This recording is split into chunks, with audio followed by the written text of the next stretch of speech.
నమస్కారం. Public vision వార్తలకు స్వాగతం.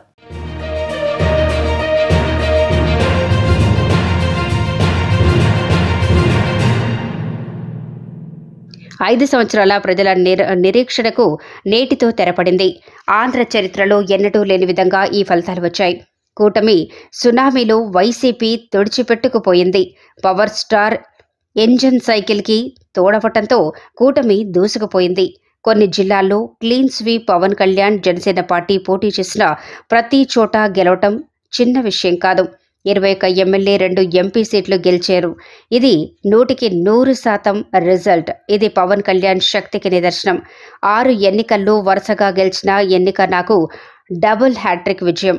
శపథం ప్రకారం ముఖ్యమంత్రిగానే చంద్రబాబు నాయుడు అసెంబ్లీలోకి అడుగు పెడుతున్నారు. మరో 4 రోజుల్లో వైసీపీ దుకాణం సర్దుకుంటుంది.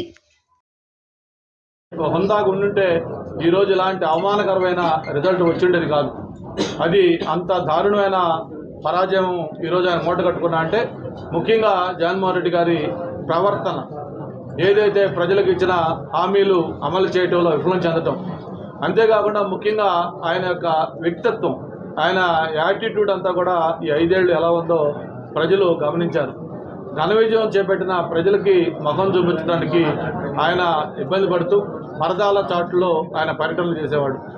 తాడేపల్లి నుంచి ఎయిర్పోర్ట్ దాకా పోవాలంటే హెలికాప్టర్ తప్ప మామూలుగా రోడ్డు మార్గంలో రావట్లేదు. విశాఖపట్నం ఎయిర్పోర్ట్లో దిగి ఆయన ఏదైనా ఒక 10 కిలోమీటర్లు ట్రావెల్ చేయాలంటే ఆ ప్రయాణం మొదలుపెట్టే దగ్గర నుంచి మళ్ళీ తిరిగి విమానాశ్రయంకి వచ్చేదాకా కూడా ఆయన పైన ఆకాశంలో ప్రయాణిస్తున్నా సరే భూమి మీద మళ్ళీ ట్రాఫిక్ అంతా ఆపేసేవాళ్ళు. ఆ రోడ్లో షాపులు బంద్ చేసేవాళ్ళు. ఒక అరాచకమైన వ్యవస్థతోటి మొత్తం ఈ రాష్ట్రంలో పరిపాలన సాగింది. మరి మాట్లాడితే సంక్షేమం అంటూ అభివృద్ధిని పూర్తిగా మర్చిపోయారు. ఒక పక్క రాష్ట్రంలో వెనుకబడిన ఈ రోడ్లు కానీ ఎక్కడ అభివృద్ధి లేకపోవడం కానీ ప్రజలు ఎన్ని కూడా ఎప్పటికప్పుడు గమనిస్తూ ఉన్నారు.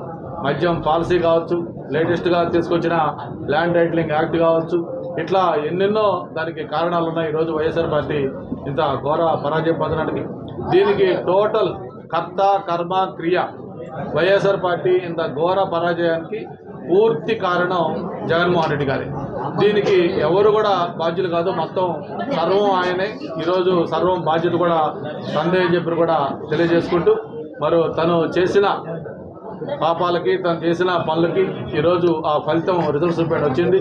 మరి ఇప్పుడు జగన్మోహన్ రెడ్డి గారు ముందున్న కర్తవ్యం ఏంటంటే కూడా ఈరోజు రాష్ట్ర ప్రజలకి అర్థం కావట్లేదు.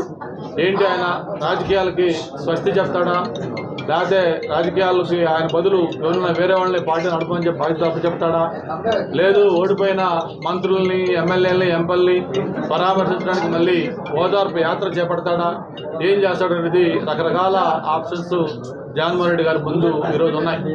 మరి ఇవన్నీ కూడా తొందరలో మనకి స్పష్టత రాబోతోంది.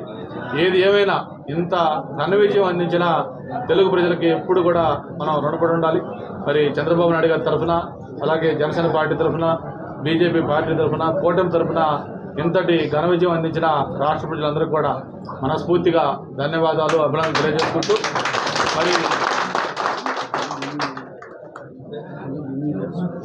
ఏదైతే మేనిఫెస్టో మొన్న ప్రజలకి చెప్పామో సూపర్ 6 పేరుతోటి ఉమ్మడి మేనిఫెస్టో బాబు గారు, కళ్యాణ్ గారు సంతకాలు పెట్టి గ్యారెంటీ ఇచ్చారు, అవన్నీ కూడా 100% మేనిఫెస్టో అమలు చేసి ప్రజలకు ఇచ్చిన హామీలను కూడా నెరవేర్చి ప్రజల ఆశీస్సులు మళ్ళీ మేము కోరుకుంటామని చెప్పి కూడా తెలియజేసుకుంటూ, ప్రత్యేకించి నాకు ఈ 25వ సంవత్సరం రాజకీయంగా ఇది 6వ ఎన్నిక.